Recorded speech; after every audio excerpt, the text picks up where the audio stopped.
Oh, we're back. We had to do it, didn't we? Even though the England and Germany flags are just slightly behind the pictures. But hello, everybody. Welcome to the West Ham Way YouTube channel. This is your preview for England versus Germany. And the nerves are starting to kick in. I've got to be honest, I was feeling pretty chilled a couple of days ago. And now with it just around the corner, you start to think, if England can do this, if we can do it, then there is a suitable route to the final. But before I get into things, make sure you drop a like on the video if you're watching this back. Check out the West Ham Way Patreon as well and the West Ham Way website. There's loads of stuff on there. Remember, the Patreon's only £5 a month to get involved. But of course, Dan, good to see you again, mate. How you feeling ahead of this game? Yeah, sorry, mate, about them facials. I'm researching Germany at the last minute. No, it'll be tough, no doubt. Probably our biggest test yet. We've not really been tested, have we, from an attacking point of view? So I think they will not hold back. They'll be confident. They'll fancy the chances because they've usually done one over on us. So, 2010's in the back of our minds, isn't it? Needing revenge on that. Ruined my childhood. I know, it did mine too. As if it weren't bad enough being a West Ham fan, do you know what I mean? But that was... Yeah. I remember absolutely vividly when it was so weird. It was unreal, but that was different, wasn't it, them days without VAR? But fingers crossed, mate, we can do one over on them. It'll be difficult. It's tough, innit? History kind of leans towards a little bit of Germany getting one. And to be fair, they are a tournament side. They haven't really lit the tournament. I don't think anyone's lit the tournament on fire, to be honest, other than maybe Italy. And they looked quite poor the other day, that second half, and Austria nearly nicked it. So I think it's just history, innit? You're bang on. 2010, Lampard's goal definitely went over the line. And I think that's interesting that it's now kind of fallen back into place a little bit, because I think that was the time where I thought England had never really gonna get a chance at a major tournament. Obviously, we got to the semi-finals in the World Cup, and if we do get past Germany, the route, I'm not saying it's easy, because a lot of these teams have shown a bit of decent form, but it would be England's best chance to get to a final in years. Yeah, I think so. That route, what is it? Is it Ukraine or Denmark in the next round if we get through? Or because I think Ukraine are playing tonight, aren't they? To get through in third place, so we'll be coming up against Yarmolenko. But he'll score a cracker, won't he? Just don't let him get on his left foot. Simple as, isn't it? He'll let him get on his left. It'll be Shaw, won't it? Nah, Shaw will pocket him. But yeah, I think it is. But it's all well and good saying it's our easiest route. We need to get past the Germans first. And they haven't set the world alight in their group stage, but neither did we. And if you look at the first game against France, I arguably thought they were the better team against them. Dominated the ball, created more chances, didn't take them. Portugal beat them 4-2. Good game of football, could have gone either way, to be honest. And then Hungary, it was an off day for them. But we've had an off day as well, haven't we? In this tournament in the group stages, we've had plenty of them. So it's that midfield, Dan, isn't it, really? I think there's always that age-old question, can you win the midfield battle? And it will be a real test for whoever's in there. I have to assume that Declan is going to start. I think he's obviously the chosen one for Gareth Southgate. And then it's a bit of a debate as to whether Jordan Henderson can get in there alongside him if he's fully fit, or Calvin Phillips. How do you feel about that combination, Dan? Are you happy just to stick with Declan Rice and Calvin, or chance your arm with Jordan? He doesn't seem fully fit to me, to be honest, and I'm not sure chucking him in against the Germans is probably the best thing to do. Yeah, I'm not sure what he offers, what Calvin does. I'm not sure he offers anything different or better, to be honest. Yes, he's a better leader in these games. It might add something, but if you look at Calvin against Croatia and how he performed there, and he was superb, wasn't he? Best player on the pitch. Made Modric look quiet, and he's a Ballon d'Or winner. So for me, you keep him in. Declan Rice has been quiet, very quiet. I'm not, but I'm playing devil's advocate in the fact that it's hard for him to stand out in games, because his job isn't to create chances, goals or assists. It's to do the simple, the dirty work, play behind Calvin Phillips, see up the space for him, and they complement each other very well. He's not been at the best for his standards, but there's plenty of time to improve upon it. I don't think anyone's been as good as they have been for club. If I'm honest, for England, I think Calvin had that standout performance, and fair play to him. Declan's role within this side is to sit deep and try and cut out those spaces, particularly when we're on the defence. And to be honest, a lot of the time England have looked relatively comfortable. Scotland gave us a couple of issues. I think the only disappointing thing, I guess, from a West Ham fan's point of view, is you'd like to see Declan playing those lines sometimes that he does through the defences and through the midfield and getting forward. And I think I watched something today and they were talking, and Declan was saying, his role within this England side is a lot more conservative than it is at West Ham. So I think that's something on Gareth's instruction. I think we all get the impression that both Calvin Phillips and Declan Rice are working to order. But in a game where, to be honest, I don't think England are going to dominate possession. I don't think we're good enough to dominate possession, if I'm honest. No.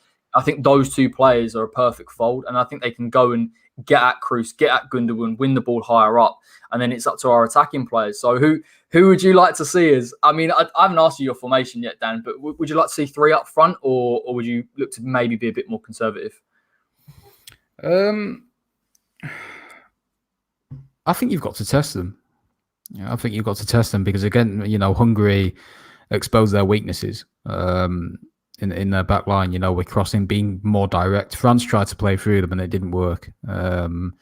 France weren't direct enough. They were too one-dimensional. But Hungary, fair play to them. Everyone writ them off. They, competed against some of the best teams in the world on paper, and did it really well. So I'd like to see Sterling keeps his place for me, mate, simply because he scored all our goals this tournament. And he's got how many goal involvements? 19 and 20 or something. For me, he's got to start. I'd leave Grealish out. I'd put him on the bench. Saka plays for me because he was one of the best players against Czech Republic. Played very well. Took the game to players. He surprised me, actually. I didn't think... I thought he would come in and, again, I suppose you sort of attribute the lack of feel with Grealish and Saka. I was actually surprised how well Saka played when he's running from deep and he can keep the ball. And I think as well, he offers something a little bit defensively, plays in multiple positions. I'd hate to see him go out the side. I think Southgate's kind of playing between the idea of getting Foden back in there. But to be honest, Foden has had a great tournament and Saka has shown himself and he's proven it when he stepped up for England. So I think... in a game like this, we know he can be direct as well. Get at those back three of Germany. I think it suits Saka more this game as well, because if you look at Robin Gosens, who's been a big threat in this tournament, mate, him bombing back. Southgate probably trusts Saka more to get back and cover whoever the right back is, maybe Walker, I imagine, or Trippier. So it probably suits him more. He probably puts more off the ball than Foden does. Foden, between the two, we're spoiled, aren't we, with their talents, the two superb players. But Saka, for me, like you said, he's direct, picks the ball up from deep, not shy to get on it, run at people. And that's what, I've always said this, I always believed this. That's what hurts teams and hurts the big teams, frightens them. If you get at them, if you try and pass around them, it's not going to work. You need to get at them, run at them and try and test them. And that's what France didn't do enough. Mbappe wasn't in the game. Pogba pulled the strings, but they were forcing it too much. So if you get players that are on the ball like Saka, maybe Grealish in that sense, but I wouldn't start him over Sterling. And you've got problems. It's hard to leave Sterling out, isn't it? Because I was quite critical of him even being in the England starting lineup going into the tournament. And actually, to be honest, he's proven me wrong. He's direct. He works hard off the ball. He gets in beyond Kane. He makes things happen. And I don't agree with the way that sometimes England approach play in the final third. I wish we were a little bit more intricate. And I do believe long term, if we had the right manager, probably not the right place to say it, that we could use those players to effect. But he stood out for me. And in terms of him as well, being a bit of a leader in that side, taking the mantle upon himself, I think he's earned it. It's a shame, really, because I love seeing Jack Grealish play football. He's a fantastic football player, but I think this type of game, you need directness alongside Harry Kane, because Harry Kane is going to start, let's be honest. And you're looking at Saka and Sterling as two options there. And again, I think if you bring in Foden, it's a little bit too vague in terms of how he's going to come deep, pick up the ball. I don't think he's as good as driving with the ball as Saka. Maybe I'll be proven wrong. Maybe he'll score an absolute worldie and run the length of the pitch. But, for me, I think you've got to go with directness in this game. Oh, sorry, my mic was all right now, yeah? Yeah, it's good. Yeah, no, you do, yeah. And for me as well, going back to the midfield point before, mate, I think it suits Calvin this game as well. Calvin can play in a similar fashion to how he did against Croatia, really put pressure on Toni Kroos, because in the midfield, we know what he's about. He's an architect, isn't he? I think I've just looked there, he's had the most progressive passes in a tournament so far. So it just shows the talent he has. And if you're going to nullify them as best as possible and prevent the likes of Gnabry and Havertz finding space, you need to stop that man in the middle. And I think if Phillips really irritates him and does that, and depth drops deep and kind of reduces them pockets that them players can get into, I think you're going to nullify them a lot. But it's easier said, isn't it? They've got endless amounts of talent. They can switch up the game if needed. They can go more direct with Muller. So Yeah, they've fits and starts. I can hear myself. Wait, hang on. Mute your mic for a sec. Yeah, I think it's all right. Put it back on again. You can hear me, Reeve. Anyway, it doesn't matter. Look, I think Havertz has actually quite impressed me in this tournament so far. I think he's taken that form from the Champions League final and kind of taken it to another level. His movement's really impressive. You know, he's used to playing in a front three at Chelsea. I think that's benefited him. I thought Gnabry at times has looked good, particularly against Portugal. It may be because it was quite a static defence, and that type of dynamism really causes some issues. Muller is a player that you can't switch off from. It's a great point you make, Dan, regarding Declan Rice, because those front three, Declan is going to have to sit at times between the centre-backs. So it does make me think whether we'll either go to a back three, go wing-backs, try and match them up a little bit and get Declan a bit further forward on their midfield, or whether we'll go with a back four, in which case Declan will sit deeper. What are your thoughts on Gareth possibly playing a 4-2-3-1? Because I've heard that's the rumour. I would have been quite negative. I would have matched them up and taken them on and tried to isolate that back three. But what are your thoughts on the formation? I'd stick with it. I think you've got to cause them issues. You've got to give them something to think about, haven't you? Yes, you could easily go negative because you could argue their system's quite negative, isn't it, in the way they set up. But I just think if you give them issues, don't play into their hands, give them something to think about, then you never know. It could work in our favour or could work against, couldn't it? You know, we could find ourselves 2-0 down in a matter of 10 minutes. But from what I've seen from Germany so far, I don't think they're good enough to just pick you out like they used to. I feel like they're more reliant on build-up play. Thomas Muller's obviously getting older, so he's not as good as he used to be. Because I remember in 2010, mate, how good he was. He was absolutely ridiculous. Yeah. He's still only quite young now, to be fair. I think he's only 27, but I feel like they're more reliant on Havertz. Obviously, he was quite inexperienced, and it's just important, though, we nullify them pockets, like I mentioned before, and Rice properly just sits right in front of that defence for this game, because I think he's better than Phillips defensively, to be honest. Yeah, I'd have to. I don't know about you, Dan. Do you feel with Declan he's a bit more mobile? It may seem a little bit outlandish to say that because Phillips obviously clocks in the miles at Leeds.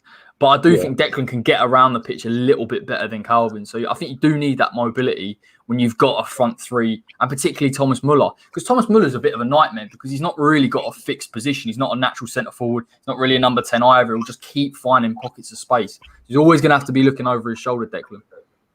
Yeah, no, you're right. I agree. You know, there's a lot of similarities between the two, but there's also a lot of differences that kind of complement them in a way, if you know what I mean. They complement each other. You know, they go hand in hand. The two excellent midfielders. You know, the constant comparison is really jarring, mate. It's so draining. You know, hearing one or the other. They're both superb midfielders that we're lucky to have in here. You know, but I feel like they'll do a job. Obviously, Gundogan as well. We haven't mentioned him. The way he likes to venture forward and almost be a false nine at times for City this season. He's done that. He's probably had, you know, the best season of his footballing career so far. So it's tough. Yeah, I mean, Goretzka came on, didn't he, in the last game against Hungary, and he obviously got that goal. I wonder whether Joachim Low looks a little bit at Goretzka as more of a box-to-box midfielder as opposed to Gundogan. Goretzka more physical, can press up a little bit higher. Maybe he wants to incorporate him, and then that would cause England a few issues if they're going to try and win it a little bit higher up. With Gundogan, he is a problem because he will make those runs, and if you don't catch him, he'll find himself some space within the box, and they could overload us, which I imagine that they'll try to. But if they're looking at it and thinking, do you know what, England can compete in the midfield out of possession, which we can, maybe bring in Goretzka. But he's not. Obviously, the Germans have settled on that 3-4-3. That is going to be those midfield two, and Kroos is going to really just dominate possession, isn't he? Pick up the ball, keep the ball. He's a proper metronome. I wish we had a player like that, Dan. You know, I know Declan, it's not his role necessarily, or Phillips, but I think what England are missing a little bit when we have got possession is a player like a Toni Kroos, is a Luka Modric. Yeah, even Kimmich as well, mate, can slip in there, can't he? So versatile. I know he's been playing right wing back recently, and you know, he's superb as well. But I've just looked. I think Gundogan's injured, so that's a plot. Goretzka. There you go. Will play. I'm not sure if he's definitely out for tomorrow, but I think there's doubts because that's why Goretzka came on last game. I'll be honest, I've not really seen much of Goretzka. Obviously, I know he's at Bayern and he's a good midfielder. Got a lot to his game. Obviously, he scored that vital goal, didn't he? A bit of luck, and he seems to get in the right positions. He's probably, if him and Kroos play, he'd probably play further up the pitch like Calvin does with Rice. To get on the edge of the box and stuff, wait for the ball to bounce. So, yeah, like you said, Kroos is superb. He's done it all of his career, the career he's had. So consistent as well, mate, even at the highest level. So, if we, like I've said before, if we want to stop their attacks and their dangerous attacks, they'll mainly stem from that man, Toni Kroos. He's superb. But yeah, we are lacking someone like that, just who can pick the ball up, pick a pass like that. Don't get me wrong, Rice and Phillips do have it in the locker, but not at that consistent level. So not in this tournament so far. It's so frustrating. You see it week in, week out. So I was even hearing a little bit of the shout when you've got Calvin Phillips playing as a number 6. I could actually kind of get that because of the role that he plays for Leeds. But I don't think neither of them have really been incisive enough with their passing, which is a little bit of a shame. I think Declan probably first half against the Czech Republic a few times he's fizzed in the ball, which he needs to do more of. We look a lot better with Harry Maguire at centre-back, to be honest. I feel that he just gives us a level of assurance. The pass that he played for one of the chances in that Czech Republic game was absolutely fantastic, to be honest. And I know he's got that switch pass in his locker, but I didn't know he was decent in possession enough to pick that type of pass. They're going to have to be on their A game, aren't they, Stones and Maguire? Because this is a real test. We're talking clever players, not the most physical, not necessarily the most quick, but really intelligent players with their movement. So we are going to play a back 4. There's a lot of onus on them to keep it tight. Yeah, no, exactly. And whoever wins this game, mate, for me, will win it in transition. I don't think there'll be a lot in it. I think might even go to extra time. Because we know how Southgate and Joachim Low set up. They're both low blocks, aren't they? Out of possession, frustrate teams, limit these pockets of spaces or anything for these attacking players with really good movement to go into. I think they'll probably play. I don't think they'll play Werner because I don't think it's a game to suit Timo Werner because he thrives on running in behind, doesn't he? But then being said, Maguire and Stones will find it easy against Muller because he plays into their hands. He's good in the air. His movement's good. But Maguire and Stones, for me, struggle against a really quick striker. He was almost rapid like Werner is. So, yeah. But then again, I could be completely wrong, and Muller could, bag a brace, fool them with his movement, and really cause them issues. But I feel like the game will be won in transition. Will Toni Kroos pick a pass to Werner in extra time in transition, or will we do it vice versa? It's going to be a tough game. That interests me. At what point does Southgate just get that handbrake, click the button, and just let it roll a little bit? Because I think will he fancy his chances on pens? I probably wouldn't against the Germans, to be honest. But if it does get to extra time, are England going to go for it? The good thing about this is that we do have genuine options to come off the bench. I know Germany may look at Sane as the kind of their sole option. Timo Werner, you've mentioned, that would suit him in the transition. But the type of players we can bring on, Jack Grealish, even in the midfield, Jude Bellingham, possibly Jordan Henderson if he doesn't start for a bit of experience. England have got a lot of options here. But I just hope I really hope if we need to go and get that goal, that we do let the handbrake off, that we do press a little bit higher and we use our directness and get our fullbacks kicking on. It will be a risk. I think at some point I'd like to see some sort of risk. I mean, it would be a little bit disappointing if we went out of the tournament, played incredibly conservative for the 420, then lost on pens. It would feel like a little bit of a missed opportunity. It would, because we've got the talent to take games to teams like this, haven't we? We've got the talent to beat Germany by a couple. But it's Southgate's mentality, which I understand for this game, by the way, completely against the Germans, where obviously history. I know he'll be saying to the players, make your own history, but surely in the back of their minds, they'll be thinking, oh no, these are better than us statistically. They've done us over in the past. It's a massive game for the fans and all this, so they'll feel the pressure undoubtedly. But it's about if they can really handle that pressure and perform under the pressure. And the only concern for me is against Scotland, they didn't do that. They caved. I know a lot of them are young, but for me, that's a learning curve that I hope they put into place quickly. Because Scotland were a better team and deserved to take something from the game. We didn't deserve anything, to be honest. So we were lucky to get a draw, I think. So, and then you've got the Germans, who were a completely different kettle of fish. But like Chris has alluded to in the comments, I've not been impressed with them so far. But this is a game where they'll really think, we'll show our A game here. We'll show what we're about in this tournament and really announce ourselves, because they're an aging squad, but they've still got a lot of talent. Yeah, I think there's been vulnerabilities there in that Germany side. One of the things you said was their ability to kind of break down low block teams, which would suit England. Then you look on the other flip side of it, and you see the Hungary game and the type of goals that Hungary was scoring, particularly in between the centre backs and the lack of pace that they have with someone like a Matt Hummels. Yeah, that's Just feel that Campbell's. But I look at the header. I look at the header, and I think if that's Harry Kane, if Harry Kane is playing further up the pitch, we can get him near and around the penalty area. He's scoring that. He's finding space. And that's what Kane, for me, has missed a little bit. I know at Spurs it works because he likes to drop deep. And I know he's got that passing range to do so. But where I think England need to slightly adapt the way that we play is use the creativity in behind Harry Kane, get him further forward and get him in the box where he can latch onto chances. Because we have a genuine world-class striker. You know, there are a few teams in this tournament, Belgium being one in Lukaku, who probably offers a little bit in terms of work rate. Mbappe for France. We've got one. So use him effectively. And we haven't really seen the best of Harry Kane. I don't know whether it's because of the rumour that he'll leave Tottenham, whether it's sluggishness. I tend to go on a bit of sluggishness and also not really suiting his strengths. To be fair to him, he hasn't had great service in the tournament so far. But that's got to be on Southgate. I'll be surprised if he's had a shot this tournament. I think he's had one. I think he's had one on target. Yeah, one snapshot. I agree. I don't think he's looked sharp. Undoubtedly, you know, this speculation about him going to City or leaving Tottenham will be in the back of his mind.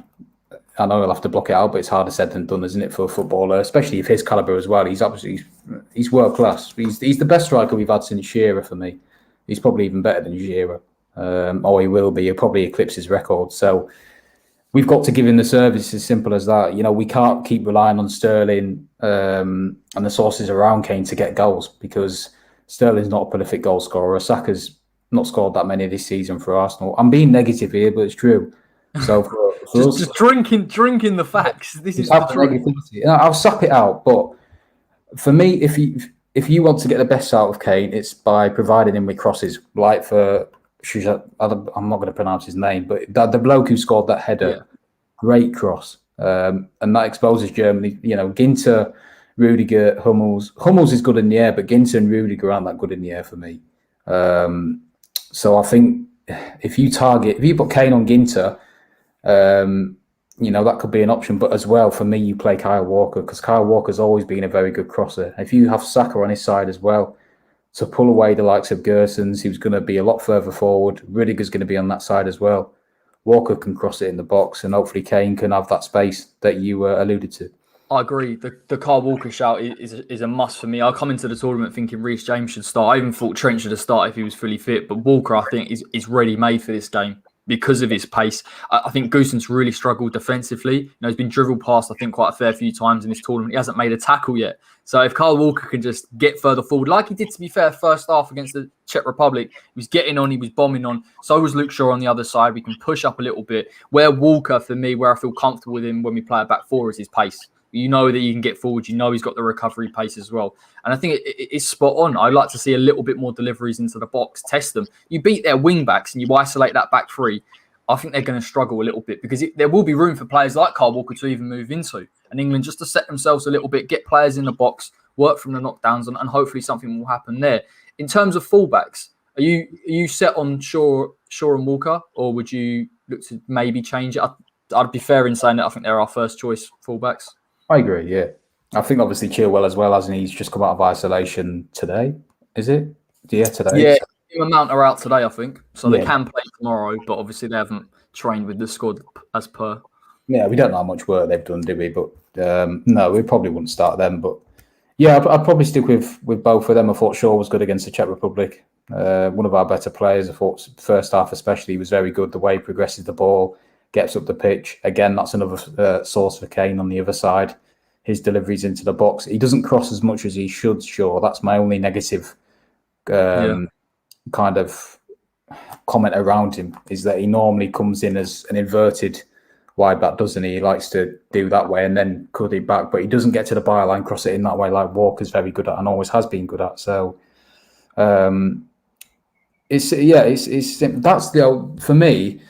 I was just thinking about this before. That's the argument why you could play a back five, because it gives them two complete freedom to play higher up the pitch, support Sterling, Saka, and Saka can come more inverted, which where he gets most of his goals for Arsenal, doesn't he? He's on that left foot. Sterling coming as well, and you look at his goals; they've been from central areas, almost as a striker, second striker next to Kane. So that's the only argument for me where you could play a back five. You could bring in who could you bring in? Tyrone Mings, who's looked good this tournament. Or you could whack Walker as a third centre back if you really wanted to, and chance your arm with Reece James, possibly for the deliveries. Might be a bit of a risk, but he might go with that because of that front three of Germany. Yeah, and I don't know who you put in the hole though, mate. Obviously got Saka and Sterling, but I don't know who you put in the middle. It's tough, isn't it? Phillips. Well, in a 3-4-3. Yeah, I would have played Mason Mount, but I don't think he'll be fit. Well, hang on. So if we go with a back three, this is mine and Dan's hypothetical lineup here, right? So let's just say you've got Maguire, Stones, Walker. Maybe chance your arm with Reece James. Play Luke Shaw because I think he's good enough as a wing back. And then you've got your two midfielders going to be Declan and probably Calvin Phillips, which I think is fair enough out of possession. And then your front three. So Sterling, Saka, yeah. I think that would work with Kane dropping a little bit deeper, picking up the ball, and then two getting in beyond. But I think that's why it works for me with Saka. I think that's why Saka kind of has to play, because he can get in beyond, but he can also drive from deep. He's just, and to be fair to him, the occasion really doesn't bother him at all. I think there was a little bit of pressure going into that Wembley game, obviously over the back of a poor performance. Yeah. And I thought he was outstanding. I really, really did. And I think that's the thing I'd like to see. I know Anthony's mentioned, will we go back to the team we see against Scotland or Croatia? I think the big change for that is clearly Bukayo Saka, because of the performance. He's really cemented his place and said, I want to start. And it would be disappointing for him to drop out and Foden to come in. But then who knows, Dan? Do you know what I mean? Foden could have a right game against the Matt Hummels. Yeah. Obviously, Foden's got exceptional talent. In the first game, didn't he hit the post against Croatia inside the first 5 minutes? It was a brilliant shot. Wasn't it? Unfortunately for Foden, he was a bit of a product of the way England are very one-dimensional in terms of getting in beyond. There's no real build-up play, and he suffers a little bit for that. So that's why he's got the stick. But if we are going to play like that, I think Saka's more adept to it. It's just about picking a team that is much more adept to, whether you agree with Southgate or not, just suits the style. And I thought Grealish didn't even do himself that much harm either, to be honest. It's only because Sterling is basically undroppable for me at this stage that he has to go out. Yes. Sterling and Kane, despite what anyone says about Kane, about that he's not being offered, you don't replace him with DCL against one of the best teams in this tournament. Because DCL's a like for like. He doesn't offer anything different. He's just Kane without all the goals, isn't he, really? Still a good player. I'm not disrespecting DCL. Sorry, DCL, but... Sorry, Calvin. Do you see what he said the other day? I think it was Carve Solikol was on Sky. And he said, you picking the team, yeah. Yeah, I thought that's class. I do like the attitude of this England side, though. There is a kind of a humility about it, I think, in terms of being picked. Because it could be really easy in this type of team where you've got so much talent to complain when you're not getting games. But they seem very calm about it, and they seem very instructed in terms of that game plan. So we are going to give a little bit of a balanced view on Gareth. He has done that part right. It's just, can he do? This is a massive test, Dan, isn't it? If he beats Germany and we do it in a relatively impressive fashion, then I think we can all get behind it a little bit, because we haven't really seen Gareth go and beat a big team yet. If he doesn't, then it seems like it sort of falls off a cliff a little bit, because there's such fine margins, I think. Yeah, we are well capable, but it's about getting a tune out of Harry Kane, isn't it? I don't envy his position, because the talent we have in that squad and picking between the likes of Saka and Foden is so hard, isn't it? It really is. But for me, it's difficult, because Germany will set up in a low block, and what you got to think is Foden. You could argue Saka's better in a low block than Foden because of his directness, but Foden for City plays against low blocks every weekend and still gets a lot of goals and assists. This is the thing, though, right? When you've got the City low block's different, because, well, conventional City, take this season out of it, because they've obviously changed a little bit the way they play, a bit more defensive minded, but they'll get the fullbacks on. Foden will then someone will drive out to give Foden the space to find the pocket. We really are, if we are going to go low block 3-4-3, which we could do, I doubt it because of what I've heard, you need a player that can just drive with the ball, that's comfortable, even when there's limited amount of space, which is why people may argue Rashford should play in this game because of the transitions. But ultimately, is he really, if we come up against the Germany that sit deep, is he going to break them down? No, it's going to be an absolute nightmare. I think Sterling as well struggles a little bit against low block sides. But both Saka and Sterling are very good at progressing the ball, which is the key thing. I think this all hinges on what type of form Kane turns up in, because it is going to be a really tight game. and you are going to just need to create gilt-edged chances. And if Harry Kane's in the box and he finishes one, we go 1-0 up, guarantee you, we'll sit back, we'll soak up the pressure, and that'll be it. Yeah, that's it. That is it. Yeah, you need to take your chances in this game as well, don't you? You really do, but they have proven that, it's so tough to call because you can't go off that Hungary game because all teams have a bad game, and Hungary were set up to frustrate them. Hungary were the underdogs. It wasn't really, they weren't really under any pressure in that game. It was a free hit for them, and it frustrated them, but that doesn't define Germany. They were the better team against France. They beat Portugal. So, they're no slouches, are they, really? So it's going to be really tough. But like you said, Southgate needs to probably show us he's the one. I know we said that in the World Cup, but a lot of teams underperformed. We beat Colombia on penalties. We should be beating Colombia convincingly. I know they got some good players. Croatia, we should have beaten them. We were all over them, but they just, beat us. It's one of them things. I think it's definitely something to bear in mind long term, isn't it? How England play. I think that'll be the question mark. I think it's different in this tournament because of the talent that we have. We know the World Cup was different because we had a bit of an aging squad. There were players in there that we didn't really rate. There was a complete lack of expectation, and then we just played a certain way to get those results, and a bit of luck, and we ended up in the semi-final. Now you've got all these type of players, albeit only being 2 years later. You need a little bit more. You need a little bit to show you actually we can go up a gear. I kind of look at some other teams. I think Germany showed it in that Portugal game. I think France will show it, but they just go up another gear. And I don't know whether we can cope with that enough. If you see what I mean, are we at that level? That's it. That's what Portugal tried to do yesterday. That's what they were challenged with, and they failed, didn't they? I know they had a lot of chances towards the end. Belgium were really poor in that game. They irritated them, but it was effective. They took the chance. Yeah. Could have saved it, to be fair, but it was a good goal, and that's what we might have to do. But you're right. You're right, mate. We have to. Now's the time to change gear, and if we play like we did against Scotland and the Czech Republic, we'll lose. We won't win. So I hope it's the foundation for us to kick on and really show what we're about in this tournament, because we haven't yet. Neither have Germany. So it could either be a really frustrating game, or it'll be a high tempo, high scoring game where it's 3-2 to either team or something, or 2-2 when it goes to extra time. But to be honest, I can't really see that. I think it'll be low block, irritate each other, half chances. If we take it, great. If we don't, extra time, and go from there. This one stinks of penalties. Absolutely, I can see it. I can just see it being a penalty. I can't deal with penalties, man. My nerves can't take penalties, man. I was saying to you beforehand, it just feels like, I was kind of relatively expectation free. I think that's kind of how I've been a little bit probably since the World Cup, and I don't really get nervous for it. And I think this morning you start to see the previews and the content, and you think, God, this is a big game. Like, it just is it's a big old game. And the minute you see that type of route you get to the final, you're thinking, hang on a minute, we get through this. I think there's also the Wembley factor, isn't there? We've been incredibly fortunate. Yeah. See how Wales have struggled with a lack of fans at some of their games. Obviously, they got spanked the other day 4-0, but we've been fortunate to have Wembley, all our group stages, another one at Wembley tomorrow. Then there's only one game that we could play that isn't at Wembley throughout a tournament, which is great. And hopefully the fans tomorrow just drag us through. I think that's a big thing as well. I'll be looking forward to seeing that, because I think that we froze a little bit against Scotland because of the occasion. And I just wonder whether a bit more atmosphere in there, the type of game that it is historically, they just get them over the line. I don't care. It'd be nice to just see a 1-0 horrible performance, because then I will start to believe. Yeah, no, that's what the fans did in the World Cup, isn't it?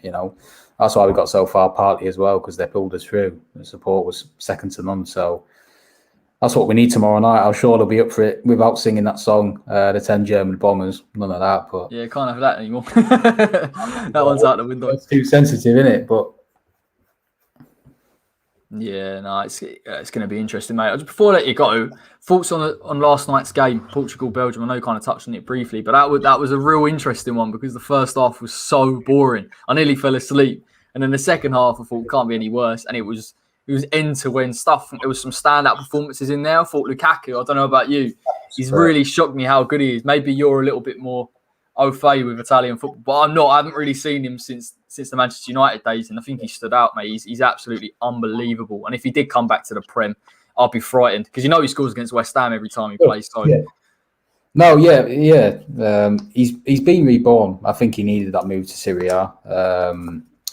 He was never bad at Manchester United. He's always been for me, he's in that world class bracket of strikers. Every time I watch him play, I think he always improves. I think his record is outstanding if you look at it. Have a wiki if not people, because his record's actually stupid. It's up there. So yeah, I thought last night he was superb and he was the difference. I don't think Belgium were pretty. I thought Portugal should have got something out of that game. But you could also question, is it Santos's tactics? Because Fernandes didn't have a tune. God, he's frustrating, isn't he? Did he? Yeah. But he played him too deep. You need to play him higher up. So it's a problem. Ronaldo didn't get enough chances either, didn't really take them. So it was an off night as well. Bernardo Silva wasn't really ticking. Jota, for me, was shocking. Jeez, man, you can't miss those shots. They're just struggling. They are. The reason why I mentioned this game, actually, come to think of it, is because Portugal, for me, are in a little bit of a similar pool as England, where the tactics are kind of affecting them a little bit. Now, second half, obviously, they threw everything at Belgium. I thought Belgium, defensively, because I think people thought they were going to play that high line with a back three and Portugal were going to run through them, probably me included. But actually, I thought they played a bit deeper. They soaked it up. I thought aerially, they dealt with everything that came their way other than Ruben Diaz's header. And even though they didn't play well, they still won because Portugal couldn't break them down. And it's mad to think that the only time we saw João Felix in this tournament was in the first knockout game. Because, again, he's another type of player that he can make something happen from nothing. Yeah, but apparently he's an imposter, according to Roy Keane. That was hilarious. That had me in bits. I didn't think he did that bad. I don't know whether it was just me, but... Should have been decided chance, should he? But, that's what he was talking about. Fair enough. Yeah, but that shows the sign of a good teammate, like us in Belgium in that respect, where they can not play well and still claw out a result. Smash and grab, wasn't it, in a sense? Patricio should have done better with that goal. I know it swerved. It was all over the shot, wasn't it? And all that. But right at him, wasn't it? His feet were all wrong, and then it's... Yeah. And then Belgium should have killed it off in the end, like you mentioned before. Lukaku's marauding runs at the end. I think he played it to Carrasco at one point and he wasted it, dribbled too much. But I think they've got some good players, but it solely depends on how far they go in the tournament if De Bruyne and Hazard are back, because I know Hazard and De Bruyne were injured yesterday. I don't know how bad it is, but... Hazard was much better that second half. Eden Hazard, not Forgan. I thought he was a little bit of shades of his old self, because I've seen him in that Finland game and I thought he was really poor. He just seemed to lack that dynamism that he's always had. And then in the second half, he started to play it off and Portugal were aggressive and he seemed to be dealing with it a bit better. But I think you're right. Get them fully fit, that front three. They've got a chance. Lukaku he's out of this world. Even his footwork, going past players. I was thinking, I didn't see that in the Premier League. Maybe it was just me, but I think his game's gone to another level. So fair play to him. He can win a game on his own. Like we say, Kane's world class and he can win a game on his own. Lukaku could literally do it on his own from the halfway line in terms of taking players on, taking them out of the game, finishing. He's frightening. And if we ever face them, I don't think they're in our line, are they, until the final? I don't know if they'll get there. They could do. You never know. But if we ever play them, he's an absolute problem. And how far they go depends solely on him. Yes, they got Hazard and De Bruyne to unlock Lukaku, but take him at West Ham this summer. Why not? We missed out on Dapper, so missed out on Abraham. Look, everyone, for the record, I'm sure me and Dan will do transfer shows. It's only June. I kind of wanted to just enjoy the Euros a little bit because I think everyone's getting a bit sort of worked up, aren't they? A bit agitated. Well, I kind of get it in one sense, and also I kind of just want to enjoy the Euros. I think it's just frustrating. You're seeing, by the way, what you're seeing with Aston Villa and all their spending is because Grealish is probably leaving. So don't worry about that one too much. Yeah, I see all the moaning on the timeline every day, like, why are we not making moves? You got to remember that players are still at the Euros, Pre-season, the players aren't even reporting for pre-season until the 1st of July. So it'll be then that we do the business. Moyes, I know, has got his son in as well for the recruitment side of things. So he's clearly shaping that now. That's an interesting one. What do you make of that? That was a little bit... It's a bit suspect because of what happened with Fugil, but I mean, as long as he trusts him, I guess. Another pair of eyes. Exactly. More the better, really, isn't it? So we've already got one scout, haven't we? So having two will be all right. Yeah, but no, I don't get all the negativity. We've had a class season. Focus on the Euros a bit, switch off, and then we'll be back to it once this is finished, and we'll focus on West Ham again. But I'm sure we'll bring in the players we need, mate. It's just You know, like, it's just one of them, innit? Yeah, Chris summed it up. He's actually at the Euro, so it's going to be tough for Moyes to do any time. Yeah, no, exactly. That's it. Yeah. Now, look, at the end of the day, give it time. I think we've all got a little bit. I know it's frustrating because I think you've seen obviously Daka and Leicester's business and Aston Villa's business, but I think West Ham will hopefully get there. Fingers crossed. I'm getting my season ticket on Wednesday, so I'll start getting a bit hyped up to start the season. Yeah. We've obviously got pre-season.